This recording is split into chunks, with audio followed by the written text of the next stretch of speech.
The rain fell in sheets across the ruined spaceport, turning the cracked permacrete into a mirror of gray despair.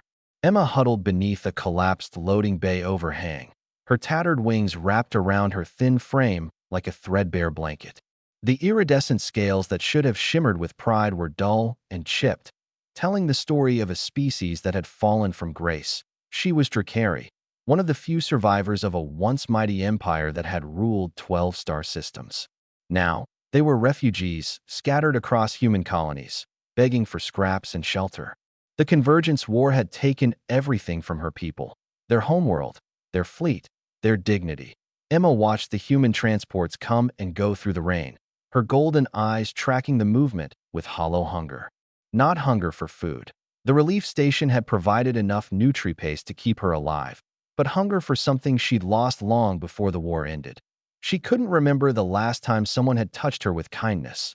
The sound of boots splashing through puddles made her pull her wings tighter. Humans usually ignored the Drakari refugees, and she preferred it that way. Pity was somehow worse than contempt. "Excuse me," a voice said, closer than she expected. Emma looked up to find a human man standing in the rain, water streaming down his worn jacket. He was perhaps 30 cycles old, with kind eyes that seemed out of place in this broken corner of the galaxy. A medic's insignia was barely visible on his shoulder.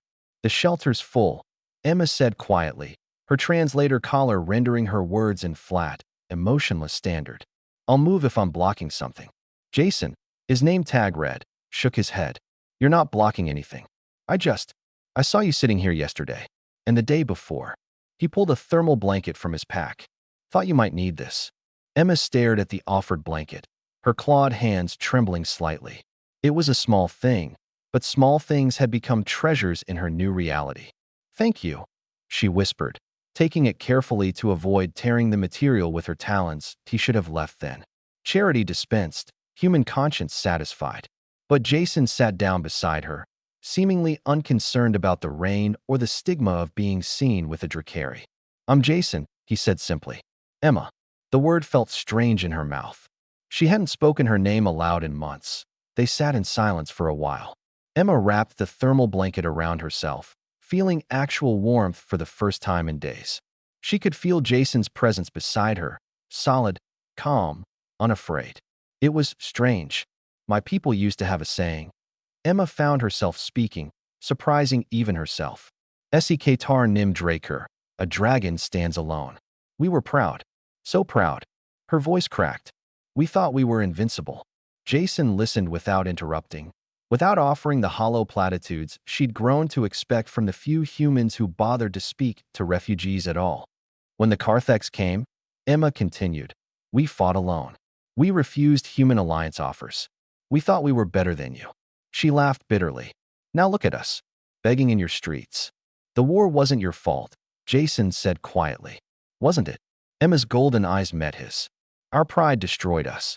And even now, even after losing everything, we can't seem to learn. Do you know why I'm here instead of in the shelter?" Jason shook his head. "Because the other Drakari won't speak to me. I suggested we should accept the human resettlement program, try to integrate, build new lives.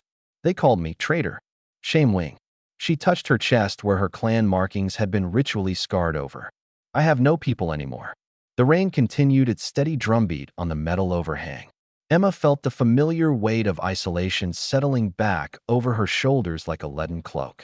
She'd said too much. Humans didn't want to hear about. "That takes incredible courage," Jason said softly. Emma blinked. "What?" "To admit when you're wrong. To choose a different path when everyone you know tells you you're betraying them." Jason turned to face her fully. "That's not weakness, Emma. That's strength." Something broke inside Emma's chest. A dam she'd been holding together with pride and stubbornness and sheer force of will. Tears began streaming down her scaled cheeks, mixing with the rain. "I'm so tired," she whispered. "I'm tired of being strong. I'm tired of being alone. I'm tired of pretending I don't need." The words stuck in her throat. Even now, the ingrained pride of her species made it almost impossible to ask. But she thought of all the years ahead, of a life lived in isolation, and she found the courage. "Could you give me a hug, please?" The words came out barely above a whisper. For a moment, Jason didn't move, and Emma's heart sank. She'd gone too far. Humans didn't touch Drakari. The scales, the talons, the otherness. Then Jason's arms wrapped around her, pulling her close. Emma shattered. She sobbed into his shoulder, her wings folding around them both instinctively, creating a private space in the public ruin.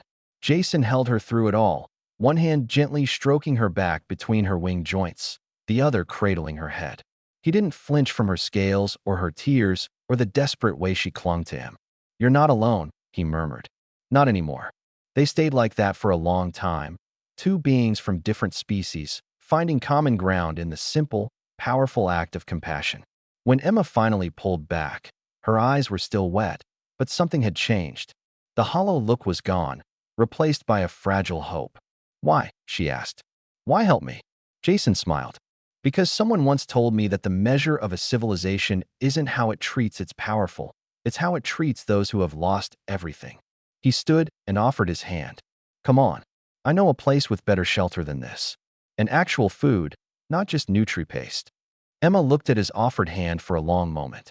Then, with a trembling smile that felt foreign on her face, she took it as they walked together through the rain. Emma realized something profound. Humanity's strength wasn't in their weapons, or their ships, or their vast territories. It was in this, in their capacity to see past scales and wings and pride, to offer dignity to the fallen, and to extend kindness when it was needed most. Perhaps, she thought, there was something her people could learn from these remarkable beings after all. Perhaps there was still hope for a dragon who had learned to fly in new skies.